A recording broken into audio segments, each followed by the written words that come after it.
ಎಲ್ರಿಗೂ ನಮಸ್ಕಾರ. Welcome to CR Kannada. ನಮ್ಮ ದೇಶದಲ್ಲಿ ಈಗಾಗಲೇ ಈ ಸುಕನ್ಯಾ ಸಮೃದ್ಧಿ ಯೋಜನೆಯಲ್ಲಿ 40 ಕೋಟಿಯಷ್ಟು ಅಕೌಂಟ್ಗಳು ಓಪನ್ ಆಗಿದೆ. ಅದರಲ್ಲಿ 2,60,000 ಕೋಟಿಗಳಷ್ಟು ಹೂಡಿಕೆ ಮಾಡಿದ್ದಾರೆ. ಅದೇ ನಮ್ಮ ಕರ್ನಾಟಕದಲ್ಲಿ 3 ಕೋಟಿಗಿಂತ ಜಾಸ್ತಿ ಅಕೌಂಟ್ಗಳು ಓಪನ್ ಆಗಿದ್ದು ಅದರಲ್ಲಿ 24,000 ಕೋಟಿಗಳಷ್ಟು ಅಮೌಂಟ್ ಹೂಡಿಕೆ ಆಗಿದೆ. ಇಷ್ಟು ಪಾಪ್ಯುಲರ್ ಆಗಿರುವ ಈ ಯೋಜನೆಯು ಜನವರಿ 2015ರಲ್ಲಿ ನರೇಂದ್ರ ಮೋದಿ ಅವರು ಹೆಣ್ಣು ಮಕ್ಕಳಿಗಾಗಿ ಜಾರಿಗೆ ತರಲಾಗುತ್ತದೆ. ಹಾಗಾದ್ರೆ ಈ ಯೋಜನೆಯ ಮುಖ್ಯ ಉದ್ದೇಶವೇನು? ಈ ಯೋಜನೆಗೆ ಯಾರೆಲ್ಲ ಅರ್ಹರು ಮತ್ತು ಈ ಯೋಜನೆಯಲ್ಲಿ ಎಷ್ಟು ಅಮೌಂಟ್ ಹಾಕಿದ್ರೆ ಎಷ್ಟು ಅಮೌಂಟ್ ಬರುತ್ತೆ? ಈ ಯೋಜನೆಯಲ್ಲಿ ಮಧ್ಯದಲ್ಲಿ ಯಾವಾಗೆಲ್ಲ ಅಮೌಂಟ್ ನ ವಿತ್ಡ್ರಾ ಮಾಡ್ಕೋಬಹುದು ಮತ್ತು ಈ ಯೋಜನೆಯಲ್ಲಿ ಅಕೌಂಟ್ ನ ಓಪನ್ ಮಾಡಕ್ಕೆ ಏನು ಡಾಕ್ಯುಮೆಂಟ್ಸ್ ಬೇಕು ಮತ್ತು ಹೇಗೆ ಓಪನ್ ಮಾಡೋದು ಮತ್ತು ಈ ಯೋಜನೆಗೆ ಏನಾದ್ರು ಟ್ಯಾಕ್ಸಸ್ ಇದೆಯಾ ಅಂತ ಪ್ರತಿಯೊಂದು ನಾವು ಈ ವಿಡಿಯೋದಲ್ಲಿ ತಿಳ್ಕೊಳ್ಳೋಣ ಬನ್ನಿ.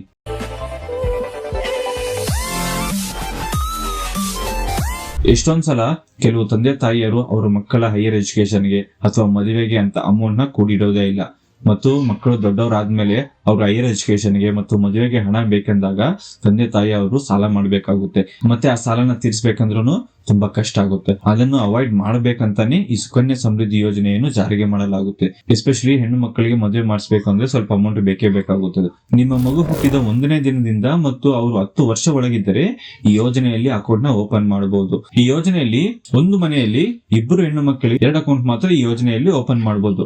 ಸಪೋಸ್ ಅವಳಿ ಜವಳಿ ಮಕ್ಕಳಾದ್ರೆ ಮೊದಲನೇ ಡೆಲಿವರಿಯಲ್ಲಿ 2 ಅವಳಿ ಜವಳಿ ಹೆಣ್ಣು ಮಕ್ಕಳಾದ್ರೆ ಆ ಸಂದರ್ಭದಲ್ಲಿ 2 ಹೆಣ್ಣು ಮಕ್ಕಳಿಗೂ ಈ ಯೋಜನೆಯಲ್ಲಿ ಅಕೌಂಟ್ ನ ಓಪನ್ ಮಾಡಬಹುದು. ಮತ್ತೆ ಹುಟ್ಟುವ ಮಕ್ಕಳಿಗೆ ಅವಕಾಶ ಇರೋದಿಲ್ಲ. ಅದೇ ಫಸ್ಟ್ ಡೆಲಿವರಿಯಲ್ಲಿ 1 ಹೆಣ್ಣು ಮಗುವಾಗಿ 2ನೇ ಡೆಲಿವರಿಯಲ್ಲಿ 2 ಅವಳಿ ಜವಳಿ ಹೆಣ್ಣು ಮಕ್ಕಳಾದ್ರೆ ಈ ಸಂದರ್ಭದಲ್ಲಿ 3 ಅಕೌಂಟ್ ಓಪನ್ ಮಾಡಬಹುದು. ಈ ಯೋಜನೆಯ ಅವಧಿಯು 21 ವರ್ಷ ಆಗಿರುತ್ತದೆ. ಮತ್ತು ಈ ಯೋಜನೆಯಲ್ಲಿ ಎಷ್ಟು ಅಮೌಂಟ್ ಇನ್ವೆಸ್ಟ್ಮೆಂಟ್ ಮಾಡಬೇಕು?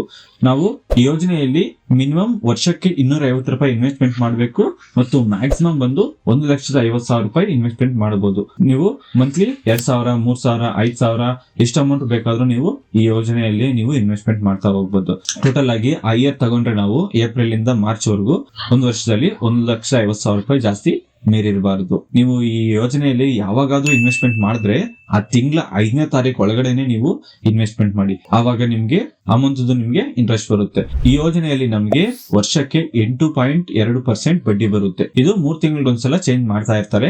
ಅಷ್ಟೊಂದೇನ್ ಡಿಫ್ರೆನ್ಸ್ ಇರಲ್ಲ, ಬಟ್ ಚೇಂಜ್ ಮಾಡ್ತಾ ಇರ್ತಾರೆ. ಈ ಯೋಜನೆಯಲ್ಲಿ ಬರೋ ಬಡ್ಡಿಯು ಬೇರೆ ಕಂಪೇರ್ ಮಾಡಿದ್ರೆ ಬೇರೆ ಯೋಜನೆಗಳಿಗಿಂತ ಇದರಲ್ಲೇ ಜಾಸ್ತಿ ನಮ್ಗೆ ಬರೋದು. ಈ ಯೋಜನೆಯಲ್ಲಿ ಟ್ಯಾಕ್ಸೇಷನ್ ಅಂದ್ರೆ ಈ ಯೋಜನೆಯಲ್ಲಿ ನಾವು ಇನ್ವೆಸ್ಟ್ಮೆಂಟ್ ಮಾಡುವ ಅಮೌಂಟ್ ಗೆ ವರ್ಷಕ್ಕೆ 1,50,000 ವರೆಗೂ ಸೆಕ್ಷನ್ 80C ಅಲ್ಲಿ ನಮ್ಗೆ ಟ್ಯಾಕ್ಸ್ ಎಕ್ಸಂಪ್ಷನ್ ಕೂಡ ಸಿಗುತ್ತೆ. ಮತ್ತು ನಮ್ಗೆ ಫೈನಲ್ ಆಗಿ ಸಿಗೋ ಅಮೌಂಟ್ ಗೆ 1 ರೂಪಾಯಿ ಕೂಡ ನಾವು ಟ್ಯಾಕ್ಸ್ ಕಟ್ಟಬೇಕಾಗಿಲ್ಲ. ಈ ಯೋಜನೆಯಲ್ಲಿ ಯಾವ್ದಾದ್ರು ವರ್ಷ ನೀವು ಅಮೌಂಟ್ ನ ಕಟ್ಟಿಲ್ಲ ಅಂದ್ರೆ ಆ ವರ್ಷದ್ದು 50 ರೂಪಾಯಿ ಪೆನಾಲ್ಟಿ ಕಟ್ಬಿಟ್ಟು ನೀವು ಮತ್ತೆ ಈ ಅಕೌಂಟ್ ನ ನೀವು ಮುಂದುವರಿಸ್ತಾ ಹೋಗ್ಬೋದು.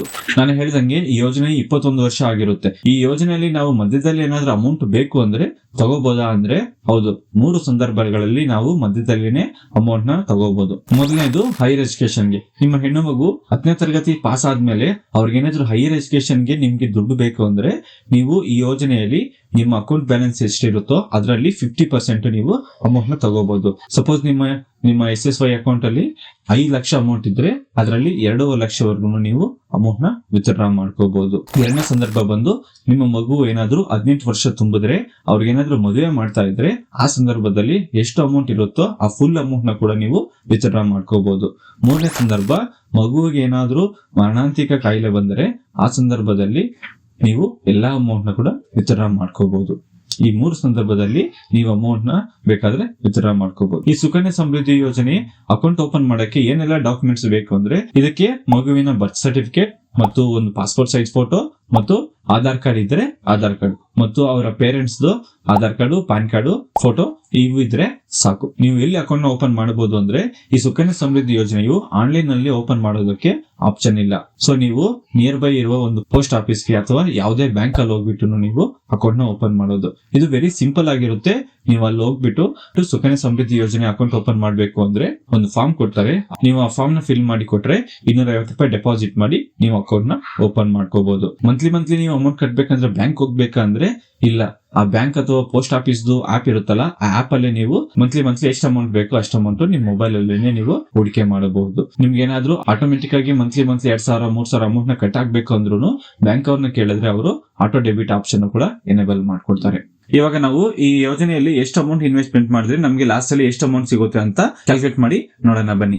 ಇದರಲ್ಲಿ ನಾವು ಈಸಿಯಾಗಿ ಅಮೌಂಟ್ ನ ಎಷ್ಟು ಬರುತ್ತೆ ಅಂತ ಎಸ್ಟಿಮೇಟ್ ಆಗಿ ನಾವು ನೋಡ್ಕೋಬಹುದು. ಓಕೆ, ನೆಕ್ಸ್ಟ್ ಇಲ್ಲಿ ಮಗುವಿನ ಹೆಸರು ಹಾಕಿ, ಇಲ್ಲಿ ಮಗುವಿಗೆ ಇವಾಗ ಎಷ್ಟು ವರ್ಷ ಅಂತ ಹಾಕಿ, ಮತ್ತು ರಿಟರ್ನ್ಸ್ 8.2% ನಮಗೆ ಬಡ್ಡಿ ಸಿಗುತ್ತೆ ಒಂದು ವರ್ಷಕ್ಕೆ, ಮತ್ತು ಮಂತ್ಲಿ ನೀವು ಎಷ್ಟು ಅಮೌಂಟ್ ನ ಇನ್ವೆಸ್ಟ್ಮೆಂಟ್ ಮಾಡ್ತೀರಾ ಅಂತ ಹಾಕಿ. ಅಂದಾಜು ನೀವು ಮಂತ್ಲಿ ಒಂದು 2,000 ಇನ್ವೆಸ್ಟ್ಮೆಂಟ್ ಮಾಡ್ತಾ ಇದೀರಾ ಅನ್ಕೊಳ್ಳಿ. ಸೊ ನಮ್ಗೆ ವರ್ಷಕ್ಕೆ ಎಷ್ಟಾಯ್ತು? 24,000 ಆಯ್ತು. ನೀವು ಯಾವ ವರ್ಷ ಇನ್ವೆಸ್ಟ್ಮೆಂಟ್ ಮಾಡ್ತಾ ಇದೀರಾ ಅಂದ್ರೆ 2024 ಅಂದ್ರೆ ಇಲ್ಲಿ 2024 ಹಾಕಿ. ನಮ್ಗೆ ಮೆಚುರಿಟಿ ಯಾವಾಗ ಆಗುತ್ತೆ? 2045 ಅಂದ್ರೆ ಇದು 21 ವರ್ಷ ಅಲ್ವಾ. ಸೊ ಫುಲ್ ಆಗಿ ಬೇಕಂದ್ರೆ 21 ವರ್ಷ ಆದ್ಮೇಲೆ ನಮ್ಗೆ ಮೆಚುರಿಟಿ ಆಗುತ್ತೆ. ಇಲ್ಲಿ ಬೇಕಾದ್ರೆ ನೀವು 2025 ಅಂತ ಹಾಕಿದ್ರೆ ನಮ್ಗೆ 2046 ಬರುತ್ತೆ.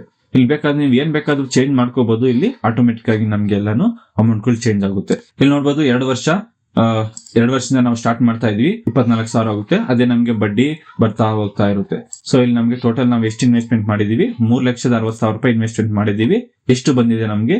7,89,000 ಅಮೌಂಟ್ ಬಂದಿದೆ. ಸೊ ಟೋಟಲ್ ನಮ್ಗೆ ಮಗು 22ನೇ ವರ್ಷ ಆದಾಗ ಫುಲ್ ಮೆಚುರಿಟಿ ಬರುತ್ತೆ. ಅವಾಗ ನಮ್ಗೆ 11,49,000 ರೂಪಾಯಿ ನಮ್ಗೆ ಬರುತ್ತೆ. ಈ ಅಮೌಂಟ್ ಗೆ ನಾವು 1 ರೂಪಾಯಿ ಕೂಡ ಟ್ಯಾಕ್ಸ್ ಕಟ್ಟಬೇಕಾಗಿಲ್ಲ, ಎಲ್ಲಾನು ಟ್ಯಾಕ್ಸ್ ಫ್ರೀನೇ. ಆಮೇಲೆ ನಾವು 21 ವರ್ಷನೂ ಅಮೌಂಟ್ ಕಟ್ಟೋದಿಲ್ಲ, ನಾವು 15 ವರ್ಷ ಮಾತ್ರ ಅಮೌಂಟ್ ನ ಕಟ್ತೀವಿ. ಮಿಕ್ಕಿದ 6 ವರ್ಷ ನಾವು ಅಮೌಂಟ್ ಕಟ್ಟೋದಿಲ್ಲ. ಆ 6 ವರ್ಷ ಆ ಅಕೌಂಟ್ ಅಲ್ಲಿ ಹಂಗೆ ಇರುತ್ತೆ. ಆ 6 ವರ್ಷಕ್ಕೂ ನಮ್ಗೆ ಬಡ್ಡಿ ಬರ್ತಾ ಆಗುತ್ತೆ. ಸೊ ಟೋಟಲ್ 21 ವರ್ಷ ಆದ್ಮೇಲೆ ಅದು ಮೆಚುರಿಟಿ ಆಗಿ ನಾವು ವಿತ್ಡ್ರಾ ಮಾಡ್ಕೋಬಹುದು. ಇಲ್ಲಿ ನಾವು 5,000 ಇನ್ವೆಸ್ಟ್ಮೆಂಟ್ ಮಾಡ್ತಾ ಇದೀವಿ ತಿಂಗಳಿಗೆ ಅಂತ ಅನ್ಕೊಳ್ಳಿ. ಅವಾಗ ವರ್ಷಕ್ಕೆ 60,000 ಆಗಿರುತ್ತೆ. ನಮ್ಗೆ ಟೋಟಲ್ ಆಗಿ 28,72,000 ಬರುತ್ತೆ. ಸೊ ಇದಕ್ಕೆ ನಾವು 1 ರೂಪಾಯಿ ಕೂಡ ಟ್ಯಾಕ್ಸ್ ಕಟ್ಟಬೇಕಾಗಿಲ್ಲ, ಎಲ್ಲಾನು ಟ್ಯಾಕ್ಸ್ ಫ್ರೀ. ಮತ್ತು ನೀವು ಇಲ್ಲಿ ಬೇಕಾದ್ರೆ ಇಯರ್ ಅಲ್ಲಿ ನೀವು ಮೊದಲನೇ ವರ್ಷ 60,000 ಪೇ ಮಾಡಿದ್ರಿ, 2ನೇ ವರ್ಷ ನೀವು ಬೇಕಾದ್ರೆ 1 ಲಕ್ಷ ಪೇ ಮಾಡ್ತೀನಿ ಅಂದ್ರೆ 1 ಲಕ್ಷ ಇಲ್ಲಿ ಹಾಕೋಬಹುದು, ಆಯ್ತಾ. ಸೊ ನೀವು ಯಾವಾಗ ಬೇಕಂದ್ರೂ ಅವಾಗ ನೀವು ಇಲ್ಲಿ ಚೇಂಜ್ ಮಾಡ್ತಾ ಹೋಗ್ಬೋದು. ಓಕೆ, ನೀವೇನಾದ್ರೂ 1 ವರ್ಷಕ್ಕೆ 1,50,000 ರೂಪಾಯಿ ಪೇ ಮಾಡ್ತಾ ಇದ್ರ ಅಂದ್ರೆ, ಸೊ ಅಷ್ಟು ಲಿಮಿಟ್ ಇದೆಯಲ್ಲ, ನಾವು ಅಷ್ಟನ್ನು ಪೇ ಮಾಡ್ತಾ ಇದೀವಿ ಅಂದ್ರೆ ಇಲ್ಲಿ ನಾವು 1,50,000 ರೂಪಾಯಿ ಅಂತ ಅನ್ಕೊಳ್ಳೋಣ. ಸೊ ಅವಾಗ ಎಷ್ಟಾಗುತ್ತೆ? 1 ವರ್ಷಕ್ಕೆ 1 ಲಕ್ಷ ಅಂದ್ರೆ ನಿಮ್ಗೆ ಟೋಟಲ್ ಆಗಿ ನಿಮ್ಗೆ 71 ಲಕ್ಷ ಬರುತ್ತೆ. ಸೊ ಈ ಕ್ಯಾಲ್ಕುಲೇಟರ್ ನಿಮ್ಗೆ ಬೇಕು ಅಂದ್ರೆ ನಾನು ನಿಮ್ಗೆ ಡಿಸ್ಕ್ರಿಪ್ಷನ್ ಕೊಟ್ಟಿರ್ತೀನಿ. ಈ ಕ್ಯಾಲ್ಕುಲೇಟರ್ ನೀವು ಡೌನ್ಲೋಡ್ ಮಾಡ್ಕೊಂಡು ನೀವು ಲೆಕ್ಕ ಹಾಕೋಬಹುದು. ಈ ವಿಡಿಯೋದಲ್ಲಿ ನೀವು ಸುಕನ್ಯಾ ಸಮೃದ್ಧಿ ಯೋಜನೆಯ ಬಗ್ಗೆ ಫುಲ್ ಡೀಟೇಲ್ಸ್ ತಿಳ್ಕೊಂಡಿದ್ದೀರಾ ಅನ್ಕೊಳ್ತೀನಿ. ನಿಮ್ಗೆ ಇನ್ನೂ ಡೌಟ್ಸ್ ಏನಾದ್ರು ಇದ್ರೆ ನೀವು ಕಮೆಂಟ್ ಮಾಡಿ, ನಾನು ನಿಮ್ಗೆ ರಿಪ್ಲೈ ಕೊಡ್ತೀನಿ. ಈ ಯೋಜನೆಯು ಹೆಣ್ಣು ಮಗು ಇದ್ದವ್ರಿಗೆ ಮಾತ್ರ, ಗಂಡು ಮಗು ಇದ್ದವ್ರಿಗೆ ಈ ಯೋಜನೆಯಲ್ಲಿ ಇನ್ವೆಸ್ಟ್ಮೆಂಟ್ ಮಾಡಕ್ಕೆ ಆಪ್ಷನ್ ಇರಲ್ಲ. ಬೇರೆ ಏನಾದ್ರೂ ಯೋಜನೆ ಇದೆಯಾ ಅಂದ್ರೆ ಇದೆ, ಅದು PPF ಪಬ್ಲಿಕ್ ಪ್ರಾವಿಡೆಂಟ್ ಫಂಡ್. ಅದ್ರ ಬಗ್ಗೆ ನಿಮ್ಗೆ ಫುಲ್ ಮಾಹಿತಿ ಬೇಕು ಅಂದ್ರೆ ಅದ್ರ ಬಗ್ಗೆನೂ ನಾವು ಒಂದು ವಿಡಿಯೋ ಮಾಡಿದ್ದೀನಿ. ಈ ವಿಡಿಯೋ ನೀವು ಇಲ್ಲಿ ನೋಡಬಹುದು. ಈ ವಿಡಿಯೋನ ಬೇಕಾಗಿರೋರಿಗೆ ಶೇರ್ ಮಾಡಿ ಮತ್ತು ಸಬ್ಸ್ಕ್ರೈಬ್ ಮಾಡ್ಕೊಳ್ಳಿ. ಮತ್ತೊಂದು ವಿಡಿಯೋದಲ್ಲಿ ಸಿಗೋಣ. ಬೈ.